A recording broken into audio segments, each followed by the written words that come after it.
అన్నదాత అన్నదాత మీ అన్నదాత చెమటోడ్చి ఆహారాన్నందించే రైతన్నా అనునిత్యం నీ కండదండగా నిలిచే నేస్తం ఎవరన్నా అన్నదాత అన్నదాత మీ అన్నదాత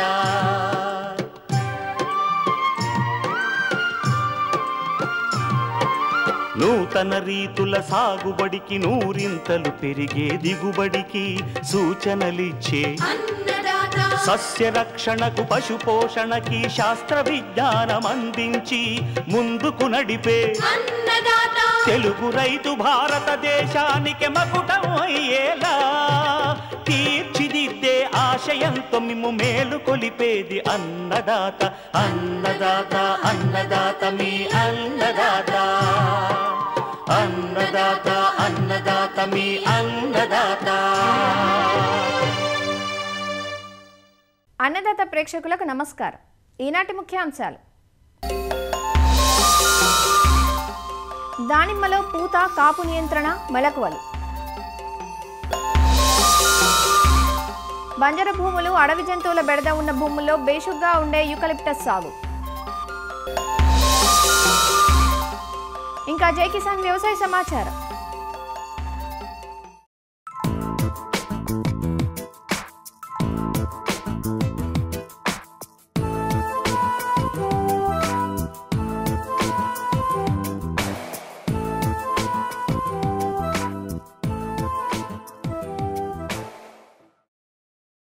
ఇటీవలి కాలంలో సాగు విస్తీర్ణం పెంచుకుంటున్న పండ్ల తోట దానిమ్మ.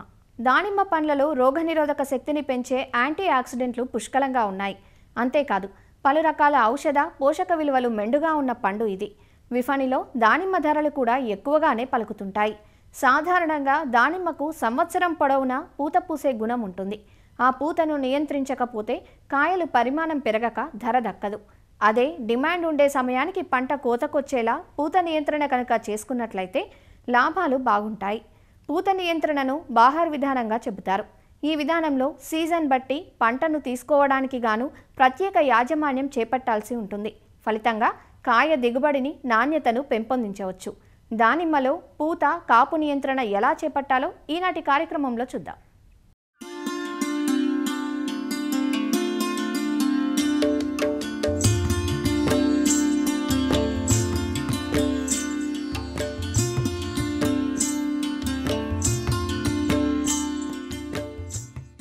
దానిమ్మ చెట్లు సంవత్సరం పొడవునా పూత పూస్తుంటాయి. అయితే ఏ సీజన్లో పండుకు చీడపీడల బెడద తక్కువగా ఉండి అధిక ధర వస్తుందో, నాణ్యత ఎక్కువగా ఉంటుందో ఆ సీజన్లో పంటను తీసుకోవడం మేలు. సాధారణంగా 3 సీజన్లలో పూత ఎక్కువగా వస్తుంది.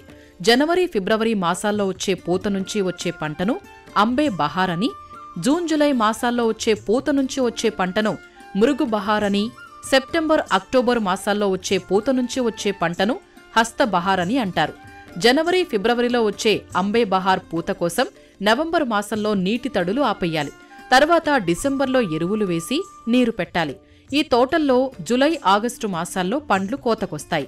అదే జూన్, జులైలో వచ్చే మురుగు బహార్ పూత కోసం ఏప్రిల్ మాసంలో చెట్లకు విశ్రాంతినివ్వాలి. ఆ తరువాత తొలకరిలో ఎరువులు వేసి నీరు పెడితే జూన్, జులై మాసాల్లో పూతకొచ్చి అక్టోబర్, నవంబర్లో కోతకొస్తాయి. మురుగు బహార్ పంటలో పండ్లలోని గింజలు ఆకర్షణీయమైన గులాబీ రంగును కలిగి ఉంటాయి. ఇక హస్తబహార్ సీజన్ కోసం జూన్ నెల నుంచి నీటి తడులు ఆపితే చెట్లు ఆకులు రాల్చి నిద్రావస్థలోకి వెళతాయి. ఆ తరువాత కత్తిరింపులు చేసి ఎరువులు వేసి నీరివ్వటం వల్ల చెట్లు సెప్టెంబర్, అక్టోబర్ మాసాల్లో పుష్పిస్తాయి. పండ్లు ఫిబ్రవరి, మార్చి నెలల్లో కోతకొస్తాయి. ఈ కాలంలోనూ పండ్ల నాణ్యత బాగుంటుంది. బ్యాక్టీరియా, మచ్చ తెగులు తక్కువ. దానిమ్మ సాగులో ప్రధానమైంది కొమ్మ కత్తిరింపులు. మొక్క పెరిగేటప్పుడు 3 నుంచి 4 కాండాలను మాత్రమే ఉంచి మిగిలిన కొమ్మలను కత్తిరించాలి. నాటిన 3-4 సంవత్సరాల్లో శాస్త్రీయంగా కత్తిరింపులు చేయటం వల్ల తోటలోని అన్ని మొక్కలు ఒకే విధంగా పెరిగి గుబురు ఆకృతిని సంతరించుకుంటాయి. 3 నుంచి 4 సంవత్సరాల వయసు గల చెట్లలో అడ్డదిడ్డంగా పెరిగిన కొమ్మలు, రెమ్మలు, నిలువునా పెరిగే నీటి పిలకలు, ఎండిన కొమ్మలు, తెగులు సోకిన కొమ్మలను తీసివేయటం వల్ల అన్ని భాగాలకు గాలి, వెలుతురు సోకి పంట దిగుబడి పెరుగుతుంది. కొమ్మలను కత్తిరించిన వెంటనే 1% బోర్డో మిశ్రమం పిచికారీ చెయ్యాలి. కత్తిరించిన కొమ్మ భాగాలకు బోర్డో పేస్టు పుయ్యాలి. కొమ్మ కత్తిరింపులే కాకుండా కాయ సైజు, నాణ్యతను పెంచటానికి దానిమ్మలో తప్పనిసరిగా పూత, కాయలను పలుచన చెయ్యాలి. దీన్ని చెట్టు వయసును బట్టి చేపట్టాలి. 3వ సంవత్సరం నుంచి 7వ సంవత్సరం వరకు చెట్టుకు 30 నుంచి 50 వరకు కాయలు ఉంచవచ్చు. బాగా ఎదిగిన వాటికి 70 నుంచి 100 కాయల వరకు ఉంచవచ్చు. థిన్నింగ్ చేసే సమయంలో సన్న కొమ్మలపై వచ్చే కాయలను, నాసిగా ఉన్న కాయలను, పురుగు, తెగులు ఆశించిన కాయలను తీసివెయ్యాలి. కోతకు ముందు కాయలకు ప్రక్కనున్న ముళ్లను కత్తిరించి తీసివెయ్యాలి. ఇలా ఏ సీజన్లో కాయను తీసుకోవాలో ముందుగానే నిర్ణయించుకుని అందుకు తగ్గట్లుగా యాజమాన్య పద్ధతులను పాటిస్తే నాణ్యమైన దిగుబడులతో పాటు మంచి ధరను దక్కించుకోవచ్చు.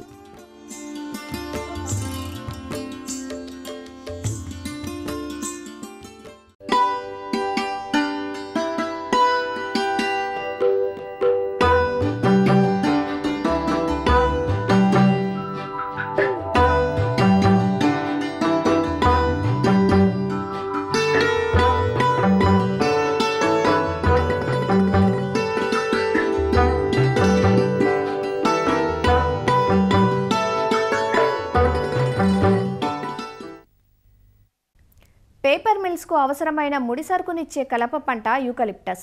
నీలగిరి చెట్లుగా, జామాయిల్గా ఈ చెట్లను వ్యవహరిస్తూ ఉంటారు.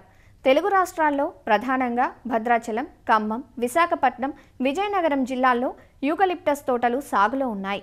నాటిన 4 సంవత్సరాలకు ఈ తోటలు అందివస్తాయి. మళ్లీ నాటాల్సిన అవసరం లేకుండా 12 సంవత్సరాల్లోపు 3 సార్లు పంట తీసుకునే అవకాశం ఉంటుంది. సాగు యోగ్యం కాని భూములు, నీటి వసతి తక్కువ ఉన్న భూములు, అడవి జంతువుల బెడద ఉన్న ప్రాంతాల్లో యూకలిప్టస్ తోటలను భేషుగ్గా సాగు చేయవచ్చు. జంట చాలల్లో వేసుకుంటే అంతర పంటలు సైతం సాగు చేసుకునే అవకాశం ఉంటుంది. అయితే ఈ చెట్ల పట్ల రైతుల్లో కొన్ని అపోహలున్నాయి. ఇవి వేసుకుంటే నీటి మట్టం తగ్గిపోతుందని భావిస్తుంటారు. యూకలిప్టస్ తోటల సాగు, అపోహలు, వాస్తవాలు, ఆదాయ వ్యయాల గురించి ప్రొఫెసర్ జయశంకర్ తెలంగాణ రాష్ట్ర వ్యవసాయ విశ్వవిద్యాలయం హైదరాబాద్లోని అటవీ వ్యవసాయ పరిశోధనా విభాగం ప్రధాన శాస్త్రవేత్త మరియు అధిపతి డాక్టర్ ఏవి రామాంజనేయులు ఇలా తెలియజేస్తున్నారు. యూకలిప్టస్ చెట్లను నీలగిరి లేక జామాయిల్ చెట్లని అంటారు. ఈ యొక్క యూకలిప్టస్లో దాదాపుగా 400 రకాల జాతులు ఉన్నాయి. ముఖ్యంగా 2 లేక 3 రకాలు మాత్రమే ముఖ్యమైనవి. ఇందులో యూకలిప్టస్ క్యామల్డులెన్సిస్, యూకలిప్టస్ టెరిటికార్నిస్ అనేవి చాలా ముఖ్యమైనవి. యూకలిప్టస్ నుండి నూనె తయారు చేయడానికి యూకలిప్టస్ గ్లోబులస్ అనే జాతిని మాత్రమే ఎక్కువగా వాడుతుంటారు. ముఖ్యంగా యూకలిప్టస్ చెట్లను కాగితం మరియు రేయన్ పరిశ్రమలో గుజ్జు తయారు చేయడానికి ఎక్కువగా వాడుతుంటారు. మన తెలంగాణ రాష్ట్రంలో భద్రాచలం పరిసర ప్రాంతాల్లో ఐటీసీ కంపెనీ వారు దీన్ని ఎక్కువగా ప్రోత్సహిస్తున్నారు. అదేవిధంగా కాగజ్ నగర్లో ఉండే కాగితం పరిశ్రమ వారు కూడా దీన్ని ప్రోత్సహిస్తున్నారు. దీంతో పాటుగా జేకే పేపర్ మిల్స్ వాళ్ళు కూడా నీలగిరి చెట్ల పెంపకాన్ని బాగా ప్రోత్సహించడం జరుగుతుంది. ఈ జామాయిల్ తోటలను 400 నుంచి 1250 మిల్లీమీటర్ల వర్షపాతం కల ఎటువంటి ప్రాంతాల్లో అయినా కూడా మనం వేసుకోవడానికి అవకాశం ఉంటుంది. ఉష్ణమండల ప్రాంతాలు మరియు ఉప ఉష్ణమండల ప్రాంతాల్లో ఈ పంటను సాగు చేసుకోవచ్చు. మొట్టమొదటిగా ఎటువంటి నేలలు దీనికి బాగా పనికొస్తాయి. గత రోజుల్లో బంజరు భూముల్లో, పనికిరాని భూముల్లో ఈ యొక్క నీలగిరి చెట్లను బాగా పెంచుకునేవారు. దీనికి బాగా గిరాకీ ఉండడము, మార్కెట్ అనేది తప్పనిసరిగా దొరుకుతుండడం వల్ల సాగుకు యోగ్యమైన భూముల్లో కూడా దీన్ని సాగు చేయడం జరుగుతుంది. అయితే యూకలిప్టస్లో 4 నుంచి 5 రకాల క్లోన్లు మంచివి దొరుకుతున్నాయి. యూకలిప్టస్ క్లోన్ 3, అదేవిధంగా 7, 316, దాంతోపాటుగా 413 అనే క్లోన్లు బాగా ప్రాచుర్యంలో ఉన్నాయి. 413 నంబరు క్లోన్ మాత్రము చౌడు భూముల్లో కూడా సాగు చేయడానికి బాగా పనికొస్తుందని పరిశోధనలో తేలింది. 1 నుంచి 1.5 అడుగు ఎత్తు ఉన్న మొక్కను మనం నాటుకోవాలి. 1/2 ఫీటు పొడవు, వెడల్పు మరియు లోతు ఉండే విధంగా గుంతలను చేసుకొని ఈ యొక్క చెట్లను నాటుకోవచ్చు. వరుసల మధ్యలో 3 మీటర్లు, మొక్కల మధ్యలో 1.5 మీటర్ వరకు దూరం ఉంచుకొని సాగు చేసుకోవచ్చు. అయితే ఈ విధానంలో మనం అంతర పంటలు వేయడానికి ఆస్కారం ఉండదు. అయితే అంతర పంటలను కూడా సాగు చేసి నీలగిరి చెట్లతో పాటుగా అదనపు ఆదాయం పొందాలి అనుకున్న రైతులు మాత్రము జంట సాళ్ల పద్ధతిలో మనం సాగు చేసుకోవచ్చు. సాధారణ పద్ధతిలో అయితే ఎకరానికి 888 మొక్కలు రావడానికి ఆస్కారం ఉంది. అదే జంట సాళ్ల పద్ధతిలో గనక జంటల మధ్యలో 8.5 మీటరు, జంట లోపల వరుసల మధ్యలో 1.5 మీటరు, మొక్కల మధ్యలో 1 మీటరు ఉంచుకొని గనక మనం సాగు చేసినట్లయితే ఎకరానికి 800 మొక్కలు రావడానికి ఆస్కారం ఉంది. అయితే నీలగిరి చెట్లు సాగు చేసినప్పుడు 12 సంవత్సరాలు పొలంలో ఉంచుకోవచ్చు. ఈ 12 సంవత్సరాల్లో 4 సంవత్సరాలకు ఒకసారి చొప్పున 3 కోతల వరకు మనము దీన్ని తీసుకోవడానికి ఆస్కారం ఉంది. ప్రతి 4 సంవత్సరాలకు కోత కోసినప్పుడు మళ్ళీ మనము దాని కనుక నీళ్ళు ఇచ్చి తగినంత ఎరువులు యాజమాన్యం చేసినట్లయితే పిలకలు కూడా వచ్చి మంచి పంట రావడానికి ఆస్కారం ఉంటుంది. మొక్కలను నాటేటప్పుడు తర్వాత ఎరువుల యాజమాన్యం ఏ విధంగా చేసుకోవాలనే విషయానికి వస్తే మొదటి సంవత్సరము 30 గ్రాముల నత్రజని, రెండవ సంవత్సరము 60 గ్రాములు, మూడవ సంవత్సరము 90 గ్రాములు, నాలుగవ సంవత్సరం 120 గ్రాముల నత్రజని ఇచ్చే ఎరువులను ప్రతి మొక్కకు అందించాల్సిన అవసరం ఉంది. దీంతో పాటుగా భాస్వరము అదేవిధంగా పొటాష్ ఇచ్చే ఎరువులను కూడా 20 గ్రాముల చొప్పున మొదటి సంవత్సరం ఇచ్చినట్లయితే రెండవ సంవత్సరం 40 గ్రాములు, మూడవ సంవత్సరం 60 గ్రాములు, నాలుగవ సంవత్సరం 80 గ్రాముల చొప్పున ఇవ్వాల్సి వస్తుంది. అయితే ప్రతి సంవత్సరం కూడా ఈ ఎరువులను 2 దఫాలుగా వేయాల్సి ఉంది. జూన్ జూలై మాసంలో మొత్తం భాస్వరము మరియు పొటాష్ను ఇస్తూ 1/3 వంతు నత్రజనిని ఇచ్చే ఎరువులను కూడా వేయాలి. అదేవిధంగా సెప్టెంబర్లో ఒకసారి, డిసెంబర్లో ఒకసారి 1/3 వంతు నత్రజనిని ఇచ్చే ఎరువులను పంటకు అందించాల్సిన అవసరం ఎంతైనా ఉంటుంది. మొక్క నాటుకొని ఏనుకునేంత వరకు తగు జాగ్రత్త వహిస్తూ తరచుగా నీరు ఇస్తూ మొక్కను కాపాడాల్సిన అవసరం ఉంది. జూన్ జూలై మాసంలో నాటుకుంటాం కాబట్టి వర్షాలు పడ్డప్పుడు వర్షాధారంగా దీన్ని సాగు చేసుకోవచ్చు. ఎప్పుడైతే వర్షాకాలంలో మధ్యలో బెట్ట లాంటి పరిస్థితులు 20 నుంచి 30 రోజులు కనుక వచ్చినట్లయితే తప్పనిసరిగా మనము నీటి తడులు సాధారణ పద్ధతిలో కానీ డ్రిప్ పద్ధతిలో ఇస్తూ ఈ పంటను కాపాడవలసిన అవసరం ఎంతైనా ఉంటుంది. తర్వాత కలుపు యాజమాన్య విషయానికి వస్తే సాధారణంగా పెంచే పద్ధతిలో మినీ ట్రాక్టర్ సహాయంతో కానీ పవర్ టిల్లర్ సహాయంతో కానీ మనము అంతర్కృషి చేసినట్లయితే కలుపును నివారించడానికి ఆస్కారం ఉంటుంది. అదేవిధంగా జంటసాళ్ల పద్ధతిలో గనక సాగు చేసినప్పుడు కలుపు నియంత్రణ చేపట్టాలంటే 45 లేక 55 HP ట్రాక్టర్ కలిగిన కల్టివేటర్ కానీ రోటావేటర్ సహాయంతో కానీ అంతర్కృషి చేసి కలుపును నియంత్రించడానికి ఆస్కారం ఉంటుంది. ఈ యొక్క నీలగిరి చెట్లలో మనకు ఎటువంటి చీడపీడలు కూడా వచ్చే అవకాశం లేదు. కాబట్టి తక్కువ ఖర్చుతోనే రైతులు సులువుగా ఈ నీలగిరి చెట్లను పెంచడానికి అవకాశం ఉంది. అడవి పందులు కానివ్వండి, నెమళ్ళు కానివ్వండి, వివిధ పక్షులు కానివ్వండి, వివిధ జంతువులు కానివ్వండి, మేకలు కానివ్వండి, గుర్రలు కానివ్వండి, ఇవన్నీ కూడా నీలగిరి చెట్లను తినవు. కాబట్టి నీలగిరి చెట్లు సురక్షితంగా ఉండే అవకాశం ఉంటుంది. ఈ నీలగిరి చెట్లను ఎప్పుడు మనము మార్కెటింగ్ చేసుకోవాలనే విషయానికి వస్తే 4 సంవత్సరాల చివరిలో గనక నరికి మనము మార్కెట్కి అంటే ఐటీసీ లాంటి పేపర్ కాగితం పరిశ్రమలు గనక అమ్మినట్లయితే గిరాకీ బాగా పెరిగింది. కాబట్టి 5,500 నుండి 6,000 రూపాయలు టన్నుకి రేటు మనకు పలుకుతుంది మార్కెట్లో. ఆ విధంగా చూసుకున్నట్లయితే పూర్తిగా వర్షాధారంగా మనము నీలగిరి చెట్లను పెంచినప్పుడు దాదాపుగా 25 నుంచి 30 టన్నులు ఎకరానికి కర్ర వచ్చే అవకాశం ఉంది. అదేవిధంగా తగు జాగ్రత్తలు తీసుకొని నీటి యాజమాన్యము, ఎరువుల యాజమాన్యము, కలుపు యాజమాన్యం గనక బాగా శ్రద్ధతో చేసినట్లయితే 65 నుంచి 70 టన్నులు ఎకరానికి కూడా వచ్చే అవకాశం ఉంటుంది. ఉదాహరణకు ఏదైనా రైతు పూర్తిగా వర్షాధారంగా పండించినప్పుడు 30 టన్నులు ఎకరానికి వచ్చింది అనుకున్నప్పుడు ఒక్కొక్క టన్ను వచ్చేసి 5,000 రూపాయలు టన్నుకు పరికిలంటైతే 1,50,000 నుంచి 1,60,000 రూపాయల వరకు మొత్తం ఆదాయం వచ్చే అవకాశం ఉంది. నీలగిరి చెట్లను నరికినప్పుడు డీబార్కింగ్ అంటే పైన తోలును తీసేయడానికి రవాణా చేయడానికి టన్నుకు 1,200 రూపాయలు ఖర్చు అవుతుంది. ఉదాహరణకు రైతు ఈ చెట్లను కోయటానికి, డీబార్కింగ్ చేయడానికి రవాణా ఖర్చులను కనుక రైతు కనుక భరించినట్లయితే కంపెనీ వారు మొత్తం ధరను రైతుకు కట్టి ఇవ్వవలసి వస్తుంది. ఆ విధంగా కాకుండా కంపెనీకే కాంట్రాక్ట్ ఇచ్చి వాళ్ళే చెట్లను నరకడము, డీబార్కింగ్ మరియు రవాణా గనక భరించినట్లయితే టన్నుకు 1200 రూపాయలు తగ్గించి రైతుకు ఇవ్వడం జరుగుతుంది. ఈ 4 సంవత్సరాల్లో పెట్టుబడి లేక ఖర్చు చూసుకున్నట్లయితే దాదాపు 25 నుంచి 30 వేల వరకు వస్తుంది. తద్వారా 1,20,000 నుంచి 25,000 వరకు నికర ఆదాయం వస్తుంది 4 సంవత్సరాల్లో. దాన్ని 1 సంవత్సరానికి చూసినట్లయితే ప్రతి సంవత్సరానికి 30,000 రూపాయల వరకు నికర ఆదాయం వచ్చే అవకాశం ఉంటుంది. కాబట్టి రైతు సోదరులు ఎక్కడైతే పనికిరాని బంజరు భూములు ఉన్నాయో లేక వర్షాధారంగా క్షేత్రస్థాయి పంటలు వేయలేని పరిస్థితులు ఉన్నాయో, అదేవిధంగా అడవులకు దగ్గరగా ఉన్న ప్రాంతాలలో కానీ పోడు భూముల్లో కానీ ఎక్కడైతే రైతులు వ్యవసాయం చేయలేకపోతున్నారో అటువంటి ప్రాంతాలలో నీలగిరి చెట్లను పెంచి మంచి ఆదాయం పొందడానికి ఆస్కారం ఉంటుంది. మొదటిసారి కోత కోసిన తర్వాత రెండవసారి లేక మూడవసారి మొదటిసారి వచ్చిన దిగుబడి కంటే కూడా ఎక్కువ వచ్చే అవకాశం ఉంది. ఎందుకంటే మొదటిసారి కేవలం 1 కర్ర మాత్రమే ఉంటుంది.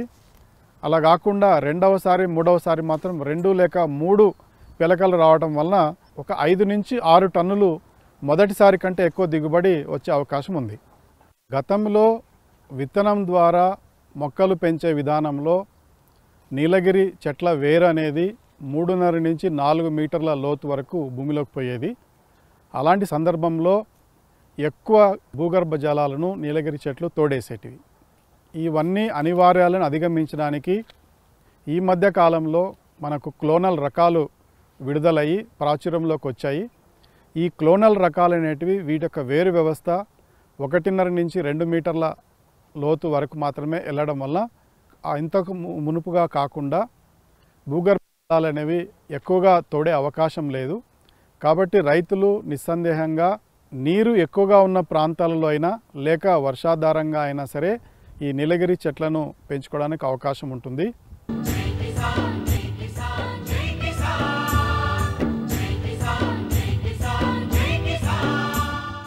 వ్యవసాయ సమాచారం ఇప్పుడు జై కిసాన్లో చూద్దాం. మామిడి సాగుకు పెట్టింది పేరు నూజివీడు ప్రాంతం. ఇక్కడి రైతులు మామిడి సాగులో ప్రస్తుతం పలు రకాల సమస్యలను ఎదుర్కొంటున్నారు. ఏలూరు జిల్లా నూజివీడులో మామిడి పరిశోధనా స్థానం, వైఎస్సార్ ఉద్యాన విశ్వవిద్యాలయం ఆధ్వర్యంలో కిసాన్ మేళా, రైతులకు కార్యశాల నిర్వహించారు. ఈ మేళాకు రైతులు పెద్ద ఎత్తున హాజరయ్యారు. మేళాలో భాగంగా ఉద్యాన శాఖ, రైతు సాధికార సంస్థ ఆధ్వర్యంలో పలు స్టాళ్లు ఏర్పాటు చేశారు. స్టాళ్లలో వివిధ రకాల మామిడి పండ్లు, సాగు విధానాల వివరాలతో పాటు మామిడిని ఆశించే తెగుళ్ల నివారణకు సంబంధించిన మందులను ఉంచారు. వీటితో పాటు మామిడి పండ్లను మగ్గబెట్టే సురక్షితమైన ఎన్రైప్ మిశ్రమాన్ని స్టాళ్లలో ప్రదర్శించారు. వివిధ మామిడి ఉప ఉత్పత్తులు, సేంద్రియ వ్యవసాయం ద్వారా పండించిన పంట ఉత్పత్తులు సందర్శకులను ఆకట్టుకున్నాయి. పలువురు రైతులు స్టాళ్లను సందర్శించి ఆసక్తిగా వాటిని తిలకించారు. తమ సందేహాలకు సమాధానాలు తెలుసుకున్నారు. మేళాకు ముఖ్య అతిథిగా పాల్గొన్న సమాచార శాఖ మంత్రి కొలుసు పార్థసారథి స్టాళ్లను సందర్శించి వివిధ రకాల మామిడి పండ్లను పరిశీలించారు.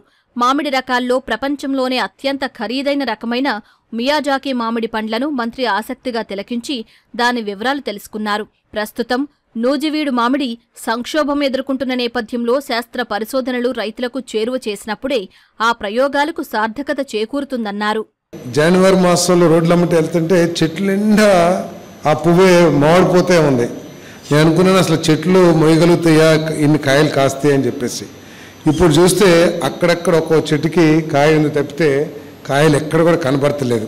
మామిడి పంట అనేది మన జీవితాల్లో ఒక భాగమైనా కూడా ఎందుకు ఇటువంటి పరిస్థితి వస్తుందనేది మనం ఆలోచించాల్సిన అవసరం ఉందని చెప్పేసి భావిస్తాను. ఈ ఇంటర్ క్రాప్స్ ఏ విధంగా డెవలప్ చేయాలి? పంట క్వాంటిటీలో చూస్తే దేశంలో 2nd, 3rd ప్లేస్లో ఉన్నాం.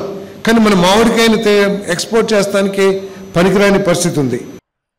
మేళాలో పాల్గొన్న వైఎస్సార్ ఉద్యాన విశ్వవిద్యాలయం అధికారులు, శాస్త్రవేత్తలు మామిడిలో సస్య రక్షణకు, మామిడి ఎగుమతులు పెంపొందించేందుకు పాటించాల్సిన మేలైన యాజమాన్య పద్ధతులను రైతులకు వివరించారు. బంగనపల్లి వెరైటీ అనేది బాగా ఎక్స్పోర్టబుల్ వెరైటీ. ఇప్పుడు ఈ మ్యాంగో ఎక్స్పోర్ట్స్ మనం యూఎస్ఏకి కానీ, ఈ న్యూజిలాండ్కి కానీ, జపాన్కి కానీ ఏం చేయాలంటే మనకి ఇప్పుడే అప్రూవ్డ్ ప్యాక్ హౌసెస్ నుంచే ఎక్స్పోర్ట్స్ చేయగలం. దానికి ఫస్ట్ ప్రొడ్యూసర్ ఏంటంటే ఎక్స్పోర్ట్ చేయాలన్నా, ఎక్స్పోర్ట్కి సప్లై చేయాలన్నా సరే ఈ మ్యాంగోస్ని త్రూ డిపార్ట్మెంట్ ఆఫ్ హార్టికల్చర్ ద్వారా హార్టీనెట్లోని మీ యొక్క మ్యాంగో ఆర్చర్స్ని రిజిస్టర్ చేయాలి. రిజిస్టర్ చేసినప్పుడే మీకు ఒక పిఈసి కోడ్ అనేది అలాట్ అవుతుంది అనమాట, ప్రోడక్ట్ యూనిట్ కోడ్. అప్పుడు మీ యొక్క మ్యాంగోని ఆ ఎక్స్పోర్టర్ తీసుకోగలుగుతారు. ఆ తర్వాత పిహెచ్సి ప్యాక్ హౌస్ సర్టిఫికేట్, ఏ ప్యాక్ హౌస్లో దాన్ని ప్యాక్ చేశారు, అలాగే ఇరాడియేషన్ ఎక్కడ ఇరాడియేట్ చేశారు, ఇదంతా ట్రేసబిలిటీ సిస్టమ్ ఫాలో అవ్వాలన్నమాట. మామిడిలో పూత దశ నుంచి కాయ దశ వరకు ఆశించే వివిధ రకాల తెగుళ్లు, వాటిని నివారించేందుకు తీసుకోవలసిన జాగ్రత్తలను రైతులకు శాస్త్రవేత్తలు వివరించారు. ముఖ్యంగా మామిడి పండ్లను విదేశాలకు ఎగుమతి చేయడం ద్వారా అధిక ఆదాయం పొందే అంశాలను తెలియజేశారు. మొత్తం దేశంలో ఉత్పత్తి అయ్యే పంటలో 60% కేవలం 5 రాష్ట్రాల నుంచి వస్తుంది. ఆంధ్రప్రదేశ్లోనే దాదాపు 23% పంట ఉంటుంది. మామిడిలో సెల్ఫ్ లైఫ్ అనేది చాలా తక్కువ. మనం ఫ్రిడ్జ్లో పెట్టినా 2 వారాలకు మించి ఉండదు. యూరోపియన్ కానీ లాటిన్ అమెరికన్ కంట్రీస్లో పండు ఈగ ఉందంటే మన వైపు కాదు, చెవు పెట్టి కూడా వినరు. ఎందుకంటే అంత అంటే డిస్ట్రక్టివ్ పురుగు అది.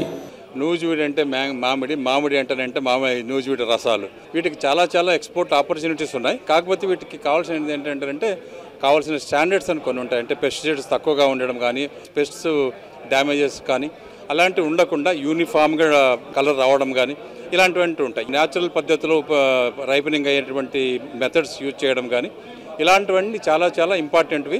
అలాగే మనకు పండు ఈగను ఎక్కువ వస్తుంటుంది. కెమికల్స్ ఎన్ని కొట్టినా వేస్టే.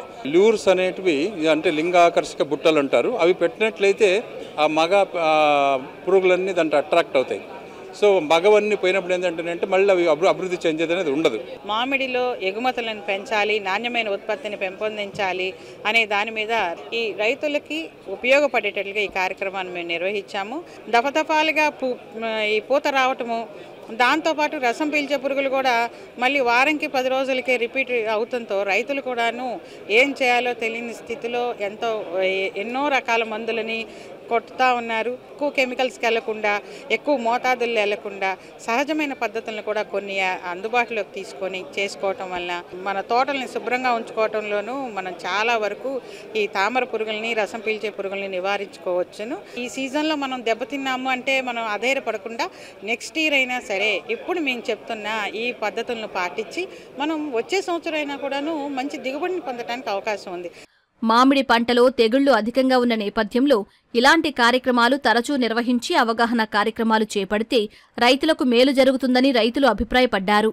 10 సంవత్సరాల నుంచి కూడా పూర్తిగా ప్రకృతి వ్యవసాయం మీదే ఆధారపడి చేస్తున్నాం. మొదటి 2-3 సంవత్సరాల్లో తప్ప తర్వాత ఎప్పుడూ కూడా ఇది లాభసాటిగా కనిపించలేదు. దీనికి ప్రధానమైన కారణం ఎక్కువ మంది పెస్టిసైడ్స్ వాడడం, మేమేమో ఆర్గానిక్ పద్ధతిలో సాగు చేసి ఆ మిగతావన్నీ కూడా వచ్చి మా వాటిని ఇన్ఫెస్ట్ చేసి పాడు చేస్తూ ఉన్నాయి. దీనిలో నాకు కొన్ని లోటుపాట్లు మేము చేస్తున్నవి, ఇందాక వారు చెప్పిన పద్ధతుల్లో క్యానపాయ్ అట్లా కట్ చేయాలి అని చెప్పారు, అది ఆల్రెడీ చేసాం. అట్లాగే మెటారైజం అప్లై చేసాం, వ్యాపిండ్ అప్లై చేసాం. ఇలాంటివన్నీ కూడా అప్లై చేసి ఈసారి ఇంత కష్టపడ్డా చివరికి ఈగ మాత్రం మమ్మల్ని అటాక్ చేయకుండా వదలలేదన్నమాట. ఇప్పుడు ఇందులో సజెస్ట్ చేసిన వాటిని నేను నోట్ చేసుకున్నాను. నెక్స్ట్ టైం నుంచి చివరి దశలో ఉన్నప్పుడు వీళ్ళని మనం అప్రోచ్ అయినట్లయితే ఈ సైంటిస్టులు మనకు హెల్ప్ చేస్తారు. శాస్త్రవేత్తలు పరిశోధన కేంద్రానికే పరిమితం అవుతున్నారు, క్షేత్రస్థాయిలో తిరగట్లేదు. రైతులు పురుగు మందుల కొట్టులకు వెళ్ళి అక్కడ వాళ్ళు ఏది ఇస్తే తీసుకొచ్చి కొట్టడం వల్ల చాలా నష్టం జరుగుతుంది. కనీసం వారానికి ఒక గ్రామం తీసుకుని గ్రామాల్లో రైతు సదస్సులాగా పెట్టి రైతుల్ని మోటివేట్ చేయకపోతే రాబోయే కాలంలో రైతుల్ని గూగుల్ మ్యాప్ల్లోనో లేకపోతే ఫోన్లో చూడటం తప్ప రైతులు కనపడిన పరిస్థితి. నాకు 10 ఎకరాల మామిడి తోట ఉంది, స్వయంగా వ్యవసాయం చేస్తాను. సస్యరక్షణ యాజమాన్య పద్ధతులు సకాలంలో పాటిస్తే గ్యారెంటీకి సక్సెస్ అవుతామండి. కొన్ని తెలియని విషయాలు కూడా తెలుసుకున్నాం ఇందులో. అంటే మనకి వేరుకుళ్ళు తెగిలిన ఉంది, దేనికి ఏ మందు వాడడం నాకు తెలియలే. చెట్టు చివరి నుంచి రావచ్చు, కొమ్మ ఎండిపోయిన కానీ రావచ్చు, ఏదంటే మొదల నుంచి రావచ్చు. కవర్ కట్టేసి కంప్లీట్గా లోన్ హీట్ జనరేట్ చేస్తే పురుగు చచ్చిపోద్ది, అదొకటి. లేదు మెడిసిన్ దాంట్లో వేసేసి డజన్లో పైన మన మట్టిలాగా కవర్ చేసి మెత్తేస్తే చచ్చిపోద్ది, అదో విషయం కొత్తగా తెలిసింది. ఈ కార్యక్రమాలు 3 monthsకి అట్లీస్ట్ ఒకసారి పెడితే చాలా బాగుంటుంది. నల్ల తామర మూలకంగా మామిడి నశించిపోయే దశకు వస్తుంది. ఎవరికి గిట్టుబాటు రాక మామిడి తోటలు తీసేసి మొక్కజొన్నకో పామాయిల్కు వెళ్ళే పరిస్థితి ఉన్న రైతులు తామ్ర మీద ఖచ్చితమైనటువంటి నివారణ చర్యలు కనుక కనిపెట్టగలిగితే తీసేయాలనేది మొదటిది. రెండో అంశం అంటే ఇక్కడ చాలా లక్షలు ఖర్చు పెట్టి కోట్లు ఖర్చు పెట్టి ఇక్కడ మామిడి ప్యాకింగ్ హౌస్ పెట్టారు. గవర్నమెంట్ దాన్ని పునరుద్ధరించాలనేది కోరిక. మెట్ట ప్రాంతాల్లో ఉన్నటువంటి మామిడి తోటలు బతకడానికి వేసవిలో ఏమైనా 1-2 తొలడి ఒకరిగితే ఈ 2-3 విషయాలు దృష్టిలో పెట్టుకొని మనం చేస్తున్నాం. మరిన్ని విభిన్న అంశాలతో రేపటి అన్నదాతలో మళ్ళీ కలుసుకుందాం. నమస్కారం. అన్నదాతలు తమ సందేహాలు సమస్యలను 1800-425-4085 టోల్ ఫ్రీ నెంబర్లో ఉదయం 10 గంటల నుంచి 11 గంటల మధ్య పని దినాలలో సంప్రదించగలరు. ఈ కార్యక్రమాన్ని యూట్యూబ్లో www.youtube.com/అన్నదాత-ఈటీవీ లింక్ ద్వారా వీక్షించవచ్చు. అన్నదాత కథనాలు ఈటీవీ విన్ మొబైల్ యాప్లో వీక్షించండి.